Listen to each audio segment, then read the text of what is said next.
आज हम लोग इस वीडियो के माध्यम से ये दिखाना चाह रहे हैं कि चार्ज कैसे उत्पन्न होता है, how to create the charge.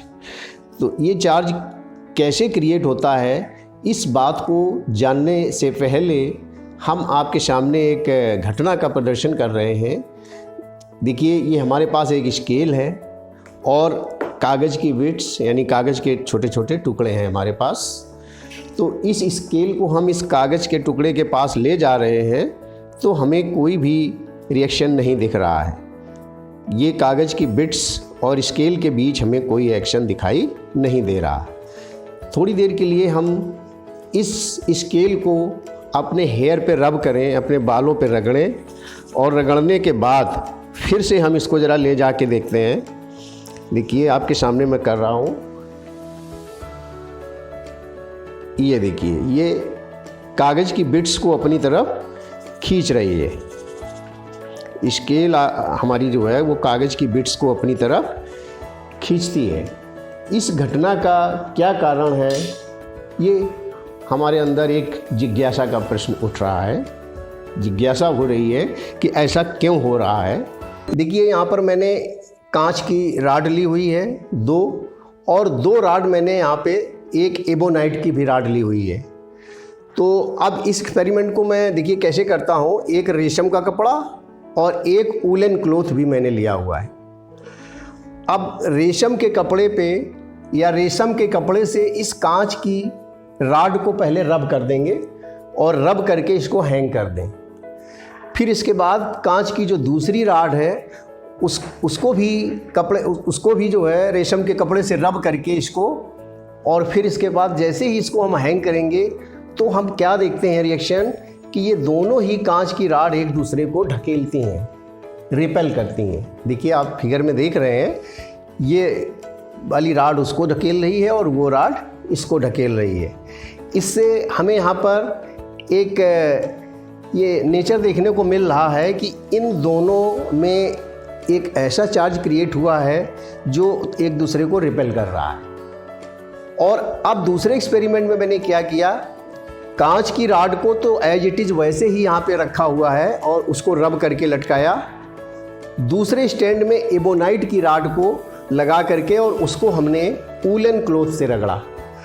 ये एबोनाइट की जो छड़ लगी है इसको हमने वूलन के क्लॉथ से रगड़ने के बाद जैसे ही इसको हम फ्रीली छोड़ेंगे तो हम क्या देखते हैं कि कांच की राड को एबोनाइट की राड खींचती है अपनी ओर। दोनों में अट्रैक्शन दिख रहा है।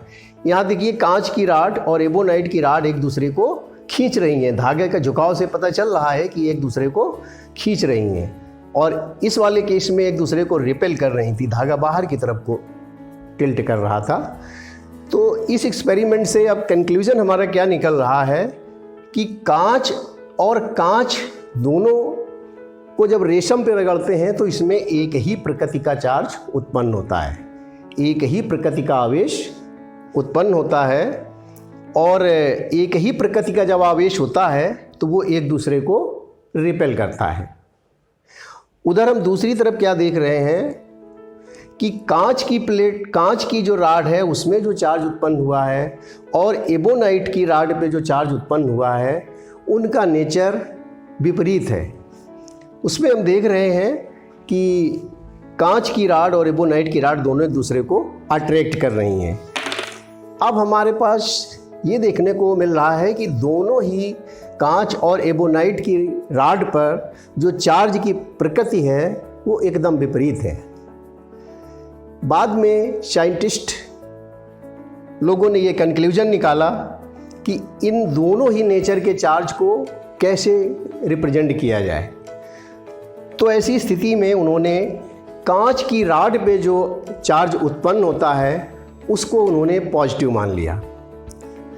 इस पे जो चार्ज उत्पन्न हो रहा है उसको पॉजिटिव माना, तो ये भी पॉजिटिव है तो इसमें भी पॉजिटिव होगा, क्योंकि रेशम से रगड़ा था दोनों को, तो दोनों में पॉजिटिव आया।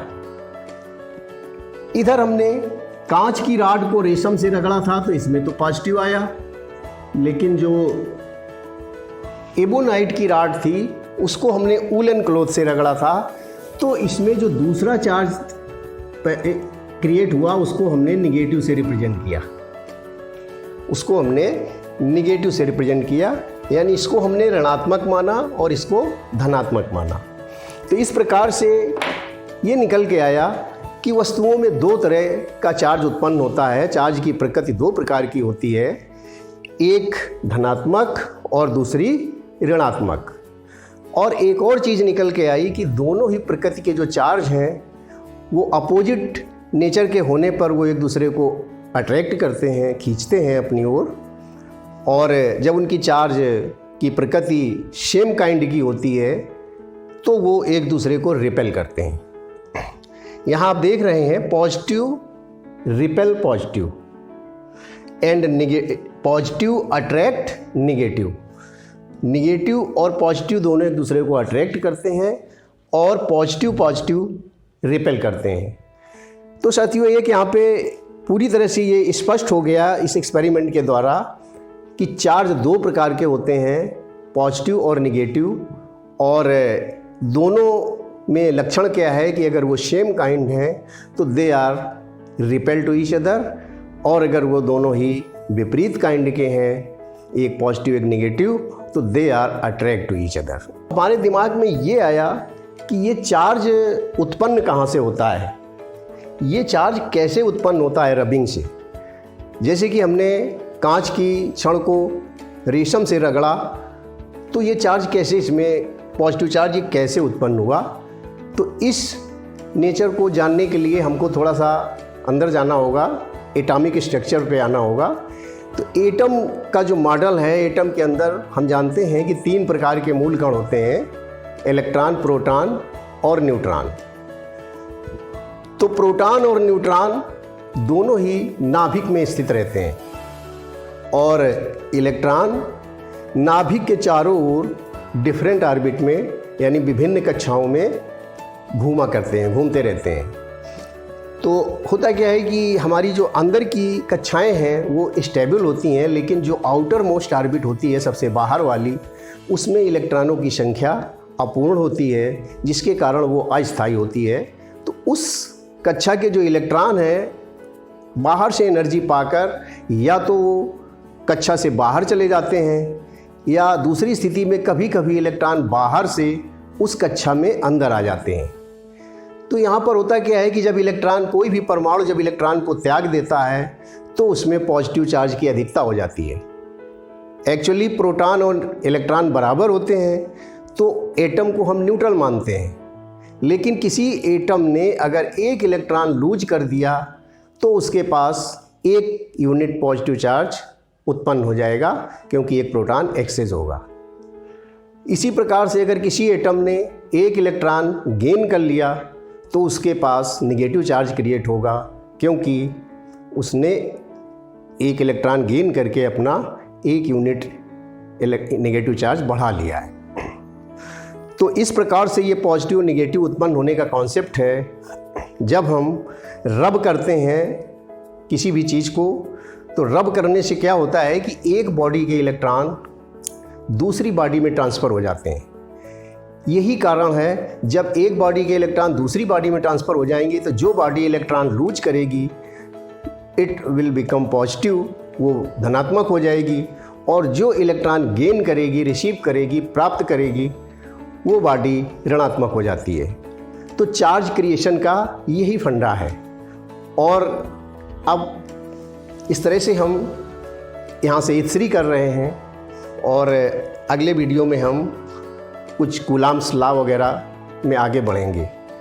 तो साथियों इस वीडियो को अंत तक ज़रूर देखिए और इसको लाइक करिए, शेयर करिए, साथ साथ आवश्यकता समझें तो इसे में कमेंट भी करें और सब्सक्राइब ज़रूर कर लें, ताकि हमारी आगे आने वाली वीडियो भी आपको मिल सके।